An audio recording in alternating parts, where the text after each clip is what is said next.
आपल्यासोबत माजी आमदार आणि राष्ट्रवादीचे नेते अनिकेत तटकरे आहेत. अनिकेतजी, काय सांगाल, कशा पद्धतीमध्ये जागेंचे समीकरण जे आहे ते आपलं ठरलेलं आहे आणि कुठल्या पक्षाची आपण युती आघाडी केलेली आहे? 5 तारखेला उघडलेल्या जिल्हा परिषद पंचायत समितीच्या निवडणुकीच्या निमित्ताने तसं नगरपालिकेला निवडणुकीमध्ये भारतीय जनता पक्ष आणि राष्ट्रवादी काँग्रेस पक्ष आम्ही एकत्रितरित्या सामोरे गेलो. तसंच या जिल्हा परिषद आणि पंचायत समितीच्या निवडणुकीच्या दरम्यान आदरणीय खासदार तटकरे साहेब असतील, त्याचबरोबर आदरणीय प्रदेशाध्यक्ष रवींद्र चव्हाण साहेब असतील, धैर्यशीलदादा असतील, धारप साहेब असतील आणि इतरसुद्धा राष्ट्रवादी काँग्रेस पक्षाचे सर्व सहकारी मंडळी असेल असे एकत्र मिळून आम्ही ह्या निवडणुकीला निश्चितच त्या ठिकाणी सामोरं जातो आणि समन्वय साधत राष्ट्रवादी काँग्रेस पक्ष आणि भारतीय जनता पक्ष त्या ठिकाणी काम करेल. अनेक भारतीय जनता पार्टीच्या नेत्यांना, कार्यकर्त्यांना उमेदवारी लढवायची होती. त्यांनी अपक्ष उमेदवारी अर्ज देखील दाखल केला होता. त्यांना एबी फॉर्म न मिळाल्या कारणास्तव आणि आता शेवटच्या क्षणाला अनेक बीजेपीच्या जे उमेदवार अर्ज दाखल केलेले ते आता अर्ज मागे घेत आहेत.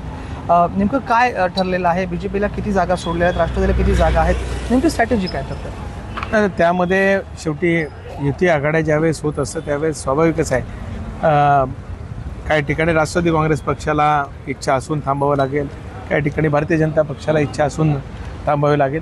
पण एकमेकाच्या सहकार्याने रायगड जिल्हा परिषदवर राष्ट्रवादी काँग्रेस पक्ष आणि भारतीय जनता पक्षाचं त्या ठिकाणी सत्ता स्थापन करण्यासाठी आम्ही सर्व नेते मंडळी आणि कार्यकर्त्यांनी समन्वयाची त्या ठिकाणी भूमिका घेतलेली आहे. 3 नंतर आता 1 तासच राहिलेल्या विड्रॉलसाठी, त्यामुळे 3 नंतर आपल्याला त्या बाबतीत स्पष्ट क्लिअर होईल.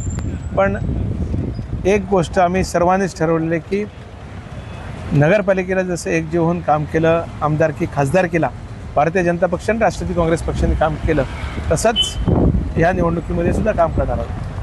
महेंद्र दळवेंनी टीका करत सांगितलेलं आहे की खासदार सुनील तटकरे यांच्यामुळे भारतीय जनता पार्टी आणि शिवसेना जी आहे ती युती होत नाही. युतीमध्ये कुठेतरी मिठाचा खडा टाकण्याचं काम जे आहे ते सुनील तटकरे करत आहेत. महेंद्र दळवें साहेबांनी काय वक्तव्य करावं त्या बाबतीत भाष्य मला आज करावं असं वाटत नाही. ते त्यांचा बोलण्याचा अधिकार आहे. आज राज्यामध्ये देवेंद्रजी असतील, अजितदादा असतील, हे एकत्रितरित्या काम करतात. एकनाथराव शिंदेसाहेबसुद्धा काम करतात. आमची इच्छा होती की इथेसुद्धा माझीसुद्धा स्पष्टपणे भूमिका नेहमीच राहिलेली होती की जसं लोकसभेला, विधानसभेला महायुती म्हणून सामोरं गेलो, तसंच जिल्हा परिषद पंचायत समितीच्या आणि नगरपालिकेच्या निवडणुकीतसुद्धा आपण एकत्र जावं.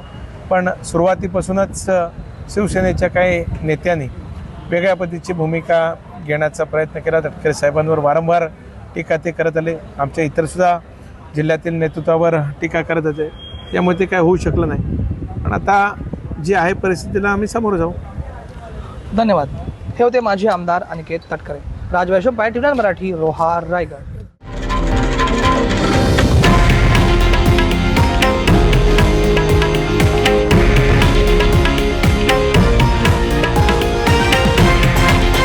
हे आहे देशातील नंबर 1 न्यूज नेटवर्क आणि आपण पाहत आहात TV9 मराठी, एकमेव.